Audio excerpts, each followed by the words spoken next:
Hello दोस्तों, आज हम राजा विक्रमादित्य और प्रेत आत्मा की कहानी को आपके सामने लेकर आए हैं। यह कहानी राजा विक्रमादित्य की वीरता और अडिग साहस का अद्भुत उदाहरण है, लेकिन इस बार उनका सामना एक ऐसी अज्ञात शक्ति से हुआ जो रहस्यमयी और अत्यंत खतरनाक थी। रात के अंधेरे में एक अजीब सा सन्नाटा था। उज्जयिनी के राजा विक्रमादित्य राजमहल में विश्राम कर रहे थे। अचानक उनके महल में एक भयभीत सैनिक दौड़ता हुआ आया और राजा को बताया, महाराज, पड़ोसी राज्य में एक भयावह आत्मा ने कहर बरपा रखा है। हर रात लोग गायब हो रहे हैं और अगली सुबह उनकी लाशें मिलती हैं। प्रजा डरी हुई है और पड़ोसी राज्य के राजा ने आपसे सहायता की विनती की है। राजा विक्रमादित्य ने स्थिति की गंभीरता को समझते हुए स्वयं उस राज्य की ओर प्रस्थान करने का निर्णय लिया। रात का समय था और अंधेरे में कोई आवाज तक नहीं थी। रास्ते में विक्रमादित्य एक निर्जन गांव से गुजरे, जहां हर घर के दरवाजे बंद थे और कोई भी बाहर नहीं दिख रहा था। यह गांव अत्यंत डरावना और सुनसान था। राजा ने देखा कि हर घर के बाहर राख से बने हुए अजीबो गरीब निशान बने हुए थे। विक्रमादित्य ने अपने रक्षकों से कहा, यह जगह अवश्य ही किसी रहस्य को छुपाए हुए है। उन्होंने ध्यानपूर्वक निशानों का निरीक्षण किया और समझ गए कि ये निशान किसी तांत्रिक क्रिया का हिस्सा है। राजा ने साहसपूर्वक गांव के अंदर जाने का निश्चय किया। गांव के अंत में एक विशाल जर्जर हवेली थी। जैसे ही राजा उस हवेली के निकट पहुंचे, अचानक वहां का माहौल और भी अजीबोगरीब हो गया।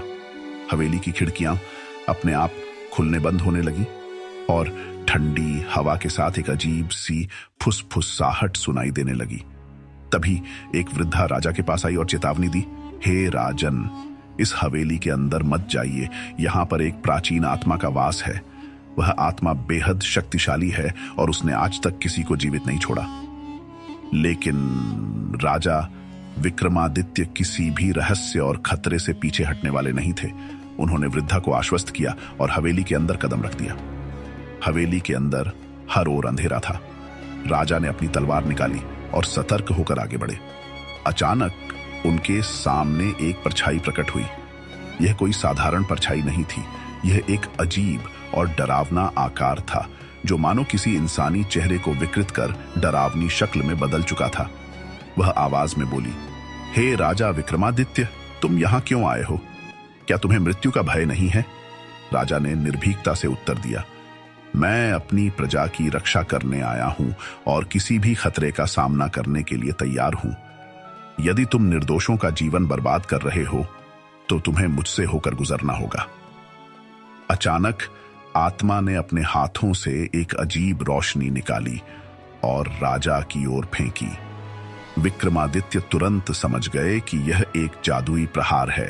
उन्होंने अपनी तलवार से उस रोशनी को काट दिया, लेकिन जैसे ही रोशनी टकराई, एक जोरदार विस्फोट हुआ और पूरी हवेली कांप उठी। विक्रमादित्य ने महसूस किया कि इस आत्मा में तांत्रिक शक्तियां हैं, परंतु वे निडर थे। उन्होंने अपनी तलवार उठाई और आत्मा पर प्रहार किया, पर आत्मा हवा में घुलती सी दिखाई दी और पीछे से हंसते हुए बोली, तुम मुझे हरा नहीं सकते राजा विक्रम। मैं काल के साथ बंधी एक प्राचीन आत्मा हूं। इतना सुनते ही विक्रमादित्य को समझ में आ गया कि यह आत्मा केवल शक्ति से नहीं मरेगी, इसके पीछे कोई गहरा रहस्य है। तभी उन्होंने देखा कि हवेली के एक कमरे में एक पुराना पीतल का घड़ा रखा हुआ है। उस घड़े पर तांत्रिक प्रतीक अंकित थे। उन्हें आभास हुआ कि आत्मा का बल शायद इस घड़े में बंद है। राजा ने जल्दी से घड़े को उठाया और उसे अपनी तलवार से तोड़ दिया। जैसे ही घड़ा टूटा, आत्मा ने दर्दनाक चीख निकाली और उसके शरीर में झटके आने लगे। आत्मा चिल्लाई, तुमने मेरी शक्ति का स्रोत नष्ट कर दिया है राजा विक्रमादित्य। अब मेरी मुक्ति का समय आ गया है। इतना कहते ही आत्मा धुएं में बदलकर हवेली से बाहर निकल गई और देखते ही देखते हवा में विलीन हो गई।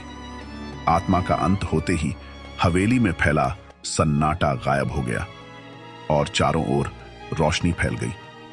विक्रमादित्य ने गांव के लोगों को इसकी सूचना दी और अगले दिन उन्हें राज्य में सम्मानपूर्वक वापस लाया गया।